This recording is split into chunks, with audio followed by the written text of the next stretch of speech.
xaqiiqade marka la leeyahay nin kasta oo guul gaadhaba gabadh ayaa ka dambaysa maaha ta uu la sheekaysto ee waa hooyadii. haddii aan soo dhigo bartayda inaan joogo Dubai oo aad kadib igu aragto magaalada aniga oo kula jooga, iska aamul labadeenaba Dubai ayaynu wada joognaaye. wiilasha Afrikaanku jacaylka waxba kama yaqaanaan, mid bay xaaskiisu barkin ku soo tuuraysaa si uu isna ugu soo tuuro barkin, markaasuu mindi ku eryanayaa.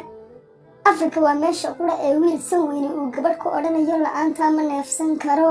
haddii aad falxun tahay macnaheedu ma aha in aad qolkaaga isku soo xidho soo uruurad magaalada. laga yaabaa inaad ka soo dhex muuqato filimada khaakha iyo vaambaayirka ee cabsida lehe. walaashayay, halkaad xidhiir kala samayn lahayd nin kirada guriga kaa bixiya, ka waran haddaad toos ula sheekaysato ka guriga iskale. haddii aad xidhiir la samayso wiil is-caddeeya, waa wax laga yaqyaqsoodo oo marka aad uur u qaaddo halkaad ka sugaysay inaad ilmo yaroo Ronaldo u eeg u dhasho ayaad xabad yaroo Pogba u eeg u dhalaysaa. markaad tahay qof buuran oo sabool ah, waa xaalad aad u adag oo isdilka ka xun. waad gaajoonaysaa, dadkuna ma aaminayaan inaad gaajoonayso oo dherasaclinimadaada ayaa hodaysa.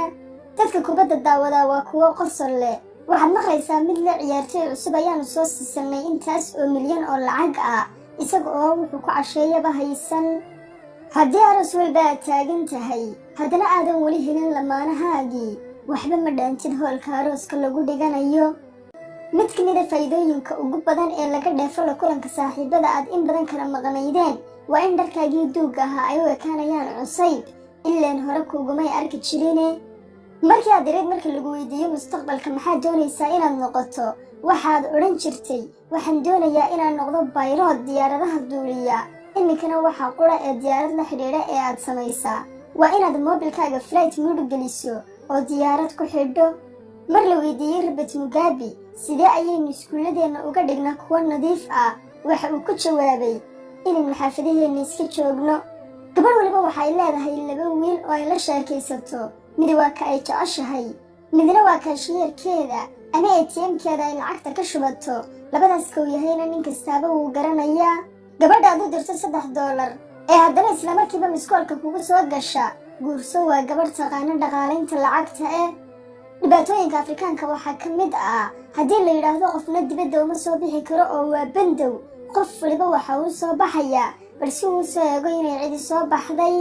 haddii aad aragto inay dhibaato haysato gabadh caawi, waxaa hubaala in marka xigta ee ay dhibaato qabsato ay ku soo xasuusanayso waan iska daayay daawashada aflaamta Afrikaanku matalaan markaan arkay gabadh ninkeeda ugu daraysa raashinka ay u karinayso sun, kadibna dhadhaminaysa bal inuu sun leeyahay iyo in kale. inaad falxumaata dhibaatooyinka ay leedahay waxaa ka mid ah haddii mid qurux badan oo kula jooga ay dhuusa ka baxsato, dadka oo dhammi adiga ayay dhankaaga soo eegayaan. haddii aad guursato gabadh saaxiib nagala ah Facebook, dhammaantayo waxaad noo tahay seedi. gabadha tidhaahda ubadkayga ayaan ka jeclahay ninkaygu been ayay sheegaysaa, ay sababtu tahay ubadkeeda way kaga tegi kartaa gabadha jaarkeeda oo maanta oo dhan way ka maqnaan kartaa, balse ninkeeda 1 daqiiqo kagama tegi karto gabadha jaarkeeda. dalalka faqiirka ahi waa kuwa heesahooda qaranku ay ugu dhaadheer yihiin, ay sababtu tahay waxay ku sharaxayaan dhibaatooyinka haysta oo dhan. wiil Afrikaana marka ay gabadha istiraahdo la sheekayso, waxay ogaanaysaa inay yihiin sida madaxweynayaasha Afrika oo kale, uu mid waliba uu ka xun yahay kii kasii horreeyey. waan jeclahay ninka inay soo ekaadaan suunkiisa iyo kabihiisu, waxa sidaas tidhi gabadhaan ay soo ekeen wejigeeda iyo jidhkeeda intiisa kale. haddii gabadhii aad hore u sheekaysan jirteen ee aad kala tagteen ay kugu soo shubto moobilka ku shubasho, ha la yaabin, waa faa'iidada howlgabnimadaada gabdhuhu waxay jecel yihiin niman shaqeeya oo hanti xoogsada, haddana intuu shaqada ku maqan yahay ayay ka daba baxaan oo in laga ag fogaado ma doonayaan. dhalinyarada dambe ma yaqaanaan siyaasadda lagu maamulo dhowr dumara oo kala duwan. aabayaashii marka ay xidhiidh sameeyaan, ubadkoodu waxay isugu iman jireen unaaskooda.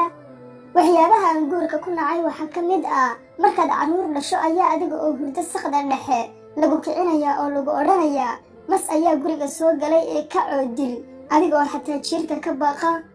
haddii aad aroska saaxiib kaa tagto, ha tegin adiga oo labis fiican xidhan oo ifaya, maaha xilligii aad ifi lahayd oo nin kale ayaa ifaya dumarka quruxda badani waa sida khudaar qaydhin ama ceedhin, adigu waxaad sugaysaa inta ay bislaanayso halka mid kale madax ku darsanayo oo qaydhinkeeda ku cunayo. waalidka Afrikaanku waa kuwa keliya ee ku odhanaya qaad weelkaan cuntada ku cunay oo gee kitchenka, haddana ku daba soconaya si ay uga soo faraxashaan kitchada. shaaha qofka sida ugu degdega badan u laaca waa ka aan lacagta ka bixin. halka waxaa ku jira khamriga, balse Soomaali ahaan habdhaqankeena marka loo eego shaaha halka inoogu jira. Afrikaanku waa ummadda ay gabdhihii dhaadheer doonayaan wiilal dhaadheer, gabdhihii gaagaabnaana doonayaan wiilal dhaadheer. haddaba waa iga su'aale, yaa u maqan wiilashii gaagaabnaa? hablaha gaagaaban ee iyaga oo keliyaha ishaya sawirrada gelaya waxaan leeyahay joojiya. markaan idin arko waxaan idinku soo xasuustaa bakeeriga shaaha ee dhegta lehe. Afrika waa meesha qura ee sidaad shaqo u raadinayso ay shaqo raadintu noqonayso shaqadaada.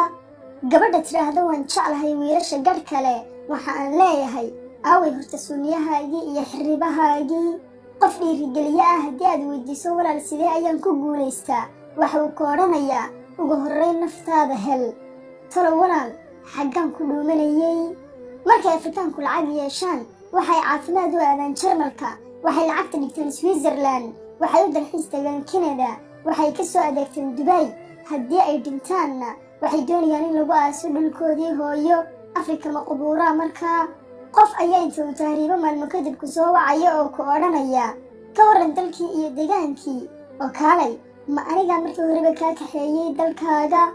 Afrika marka aad joogto uma baahnid alam ama qaylada saacaddu inay ku kiciso, mushkiladahaaga ayaa ku toosinaya oo baraarujin kuugu filane. Afrika habeen kasta haddii gurigaaga tuugu soo dhaco jaarkaagu ogaan maayaan. hal habeen haddii aad hal gabadh la timaadana jaarka oo dhan ayaa laga wada ogaanayaa. walaalkayow ha guursan gabadh carmala oo ubad wadata, lama arag ciyaar gool iyo eber ku bilaabanta.